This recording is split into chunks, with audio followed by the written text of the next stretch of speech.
Tabii olarak halk kendisini idare edenlerin halka yönelik bir iyileştirme, refahı sağlama gibi bir durumu bekler. Bu halkın tabii en doğal hakkıdır. Fakat halk şunu da görüyor yani.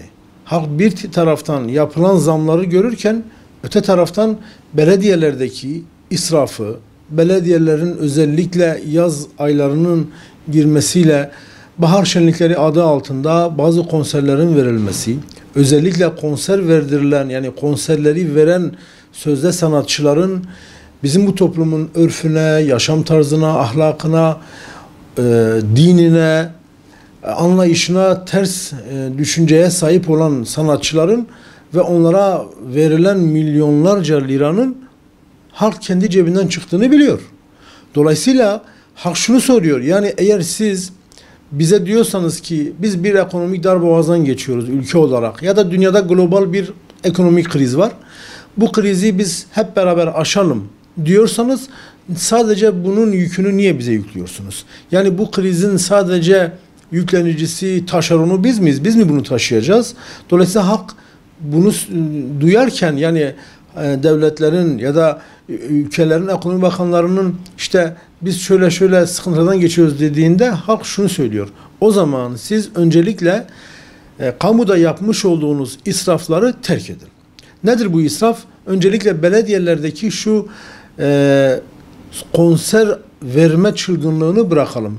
Bir de bu konserlerin hakikaten bu toplumun ne gençlerine ne bu toplumun diğer kesimine ne bu toplumun işçisine ne bu toplumun esnafına hiçbir faydası yok.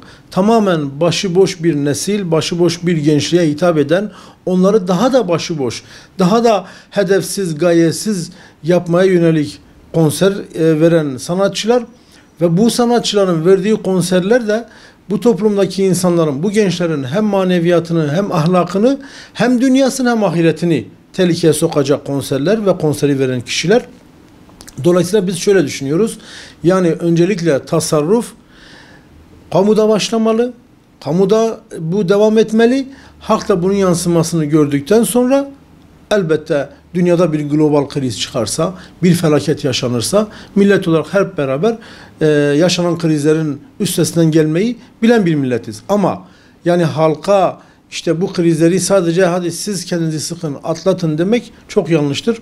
Ama halkın büyük bir çoğunluğu, hatta diyebilirim ki halkın %80'i, 90'ı kamudaki bu israftan, kamudaki harcamalardan, gereksiz harcamalardan çok ciddi anlamda rahatsız ve bu rahatsızlığını her seferinde bir şekilde dile getiriyor. Bunu belediyelerinde görmesi lazım, bunu belediyelerinde duyması lazım, bunu milletvekillerinde, bunu hükümet yetkililerinde, bunu Maliye Bakanlığı'nın da görmesi lazım ve bu konuda gerekli adım atması lazım. Sayın Bakan'ın dediği ve almış olduğu karar çok yerinde bir karar ama bunun yansımalarını görmek lazım. Bu kamudaki tasarrufu eğer halka bindireceksek, halkın sırtına yükleyeceksek bu yine kabul edilebilecek bir durum değildir.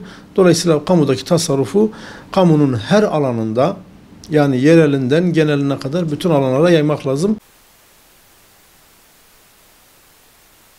Kamuda tasarruf konusu tabii kamuoyunun da çok sık tartıştığı bir husustur. İşte makamdan, makam arabasından, mevkiden işte tasarruf olmaz ya da işte gösterişten tasarruf olmaz gibi bir kamuoyunda bir algı varken özellikle son 3 yıldır dünya üzerinde ve ülkemizde pandemiyle beraber yaşanan ekonomik krizin yansıması olarak insanlar haklı olarak böyle bir şeyi dillendiriyorlar. Bunu gören Maliye Yönetim ve Cumhurbaşkanlığı 2021 yılındaki benzer bir genelgesine atıfla yeni bir tasarruf tedbirleri genelgesi yayınladı. Özellikle zorunlu olmadıkça kamu harcamalarının özellikle yatırım boyutuyla bütçelendirilmemiş olan herhangi bir şekilde bütçesi bulunmayan harcamaların yapılmaması, karşılama, uğurlama, değişik vesilelerle yapılan harcamaların da özellikle daha hassasiyetle bakanlıklar nezdinde koordine ederek neticelendirmesi bekleniyor. Yani neler yapılacak, neler yapılamayacak hususuyla ilgili olarak söylüyorum bunu. Elbette toplum bir bütün. Kamusu, özel sektörü, vatandaşı, dolayısıyla herkes vergilerle ilgili olarak değişik sıkıntılar yaşadığı bir dönemde kamuda da tasarruf anlamında tedbirler alınıp bu tedbirlere de uyulması noktasında adımın atılmasını bu manada normal biliyoruz. Elbette herkes, tüm kesimler tasarruf anlamında ihtiyaçlarından fazlası noktasındakileri harcamamalı. Ülkemizi en çok meşgul eden sorulardan bir tanesi ekonomik anlamda hakikaten 7'den 70'e toplumun tamamının etkilendiği ekonomik anlamda bir sıkıntıdan bahsedebiliriz. Hakikaten sanayicisinden işçisine, memurundan efendime söyleyeyim öğrencisine, yani ülkenin tamamı, vatandaşlarımızın tamamının ekonomik buhrandan etkilendiği bir dönem yaşıyoruz. Tabii ki böyle bir dönemde ilk akıla gelen şeyler maalesef her zaman ilave vergiler, ek vergiler, vergilere yapılan zamlar olur. Çünkü bu tabiri caizse en kolay yöntemdir. Yani devletin en kolay para bulma yöntemi vatandaşından vergi almaktır. Kamuda israfın önlenmesi de bu çok değişik bir anlayış. Yani yıllardır bu cümle kullanılır. İşte kamuda israfın azaltılması için gerekli adımları attık diye bunu her yıl aşağı yukarı bütün vatandaşlarımız da duymuşlardır. Bu böyle çok kolay söylenen bir şey olsa da çok kolay uygulanan bir şey olmadığını aslında hepimiz biliyoruz. Ben burada yerelde ve genelde birçok israfın yapıldığını aslında bütün vatandaşlarımız görüyor.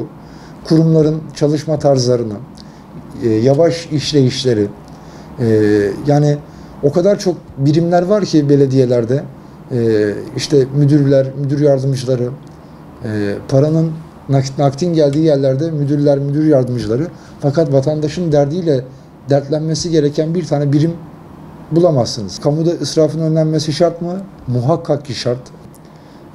Yaz aylarının gelmesiyle birlikte konser sayılarının çoğaldığını görüyoruz. Bizim içerisinde bulunduğu bu ekonomik darboğazda işte bir konser deyip geçtiğimiz şey önlenmesi elbette ki önemli.